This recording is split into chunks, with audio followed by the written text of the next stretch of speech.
Beaucoup parlent de destinée comme d'un mystère que Dieu révélera soudainement, sans effort, sans préparation. Pourtant, la Bible nous montre autre chose. La destinée se construit, elle ne tombe pas du ciel. Dieu appelle, oui, mais l'appel seul ne suffit jamais. Entre l'appel et l'accomplissement, il y a un pont, et ce pont s'appelle la discipline. Sans discipline, la destinée reste une promesse non manifestée, un potentiel bloqué. La discipline, ce n'est pas être dur avec soi-même. C'est apprendre à se gouverner quand personne ne regarde. Dieu ne confie pas une grande destinée à quelqu'un qui ne sait pas gérer son temps, ses émotions, ses habitudes et ses décisions.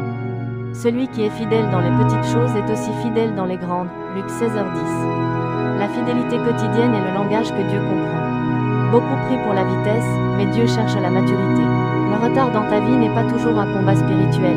Parfois, c'est un manque de structure, de constance, de choix clairs.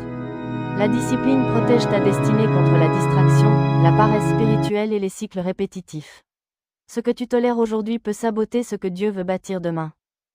Jésus avait une destinée éternelle, mais il vivait une discipline terrestre. Il se retirait pour prier.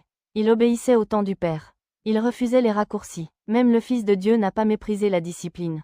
Si Jésus a eu besoin de discipline pour accomplir sa mission, combien plus nous ? Chaque acte discipliné est une semence pour ta destinée.